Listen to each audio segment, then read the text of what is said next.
vous appelez Monsieur Darche-Pierre et vous êtes né le 15 avril 1958 à Pornichet. Les faits pour lesquels vous êtes aujourd'hui poursuivi sont les suivants: d'avoir à Paris, le 5 février 2003, conduit un véhicule alors que vous étiez sous l'empire d'un état alcoolique caractérisé par la présence de 0,41 mg d'alcool dans l'air expiré. Vous étiez juste au-dessus du taux délictuel. Vous étiez nettement au-dessus du taux contraventionnel, mais pour le délit, c'est 0,40 et vous aviez 0,41, ce qui correspond quand même, monsieur, à 0,82 grammes d'alcool par litre de sang. Pouvez-vous nous indiquer pourquoi vous prenez la route dans cet état? Bien sûr. J'ai quitté mon travail vers 8h30. J'étais avec un client qui habite à côté de chez moi, qui habite Porte de Saint-Ouen.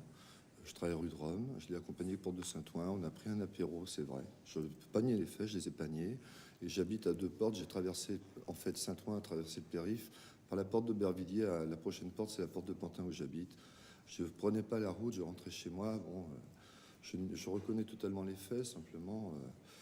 Bon, pour moi, c'était un petit peu dur sur le coup, quoi, parce que... Vous dites que c'était un court trajet, mais vous savez, même pour 100 mètres, non. Je sais bien, mais enfin... Bon, Mais un apéritif, ça ne peut pas, à soi tout seul, provoquer le taux de 0,41 mg. Donc, qu'est-ce que vous aviez bu en réalité? Ben, j'ai indiqué ce que j'ai bu. J'ai bu un alcool qui s'appelle un Morito. C'est un alcool cubain à base de rhum.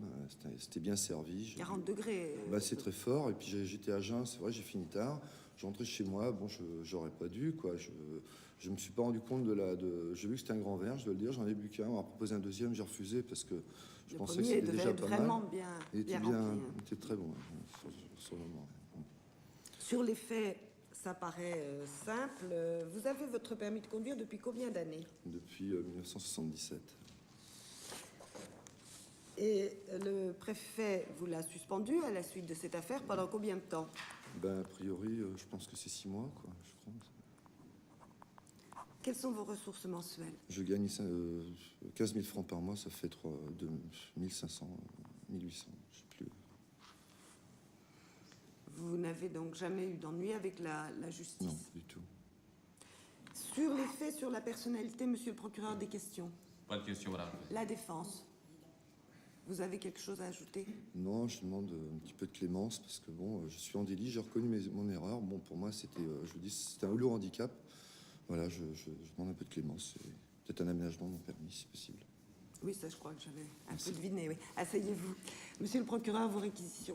En ce qui concerne la sanction, alors monsieur il nous a dit à un moment, de toute façon, vous savez, à la limite, c'était pas très très grave puisque j'étais pas très loin de chez moi. Mais de toute façon, quel que soit le lieu où vous avez employé le véhicule, obligatoirement, et vous avez entendu au début de cette audience ces statistiques qui ont été présentées par le ministère public, obligatoirement, vous mettez à un moment ou à un autre en danger la vie d'autrui quand vous conduisez en état alcoolique. Les réflexes sont profondément amoindris. Alors c'est pourquoi le ministère public requiert que, bien évidemment, compte tenu du taux qui est moindre, le tribunal retienne contre monsieur une peine à la fois de 500 € d'amende et 4 mois de suspension du permis de conduire.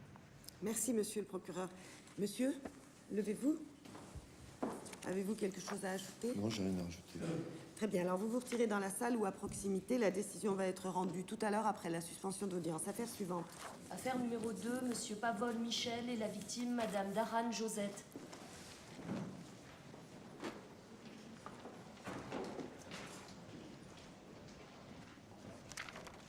Monsieur, vous vous appelez Pavol Michel et vous êtes né le 10 novembre 1954 à Paris. Vous êtes devant ce tribunal car on vous reproche les faits suivants. D'avoir à Paris, le 3 février 2003, volontairement outragé par parole. Disons que j'étais... Vous allez pouvoir parler. Hein.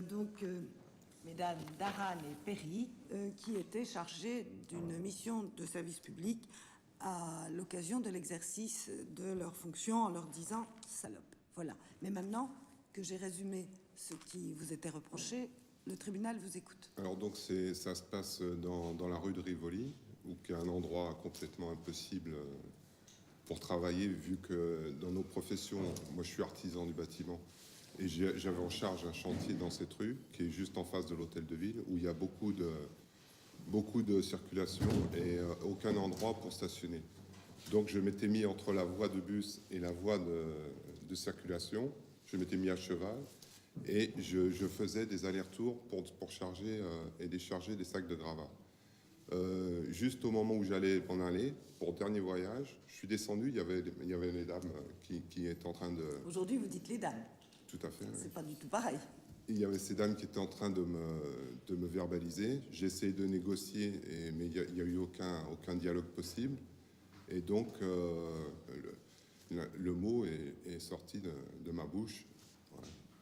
Bon, c'est tout à fait clair. Pour le moment, vous allez vous asseoir. Hein. Oui. Madame, pouvez-vous nous donner votre version de ce qui s'est passé? Oui, donc comme a dit monsieur, c'est tout à fait la vérité. Donc il était stationné à un endroit où, quand on est stationné à la rue de Rivoli, une voiture stationne et il y a un embouteillage chaud, donc on ne pouvait pas laisser le véhicule. Ça avait provoqué là un embouteillage? Non, ou mais ça risquait de provoquer. Une voiture sur le Rivoli, ça bouchonne un moment. Donc lorsqu'il est venu, nous avons demandé les papiers de véhicule avant qu'il s'en aille. Et à ce moment-là, il nous a traité de salope. Donc, on a relevé l'outrage. Nous avons appelé notre supérieur, qui là, ils ont fait appel au SARICH du 4e. Et là, il a été conduit au poste du 4e. Très bien. C'est vrai qu'il nous a demandé des excuses, mais on fait bien notre boulot et certaines personnes viennent nous agresser verbalement comme ça. Non. Là, on ne pouvait pas laisser passer. En plus, donc, c'est la première fois que moi, j'ai été outragée à ce point. Ça fait 1 an et demi que je suis à la circulation, j'ai jamais été outragée. Et vous dites que vous lui avez demandé des excuses parce qu'à l'époque, il a refusé. Non, au début, il n'a pas refusé de faire des excuses. Il nous a dit, bon, soyez compréhensible, écoutez, j'ai des choses lourdes à porter, tout et tout.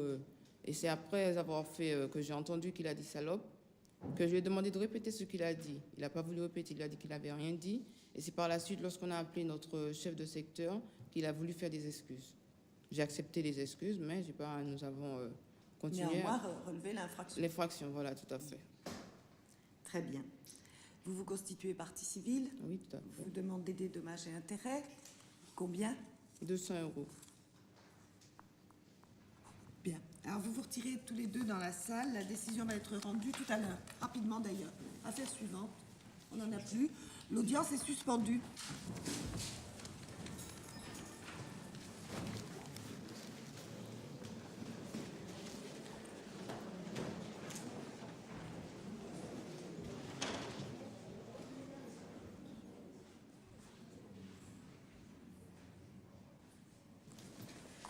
Le tribunal, après en avoir délibéré par décision contradictoire, vous déclare coupable des faits qui vous sont reprochés. En répression, vous condamne à une amende de 300 € d'amende. Le tribunal prononce la suspension de votre permis de conduire pour une durée de 4 mois au total, avec la possibilité de conduire uniquement pour l'exercice de votre profession, du lundi au vendredi, de 8 h à 20 h. Par conséquent, Madame le greffier va vous donner un document qui vous explique comment faire pour l'aménagement. Vous avez compris la décision. Vous pouvez partir. Vous êtes déclaré coupable des faits qui vous sont reprochés par décision contradictoire. La partie civile, vous vous mettez là. En répression, vous êtes condamné à la peine de 500 € d'amende avec sursis.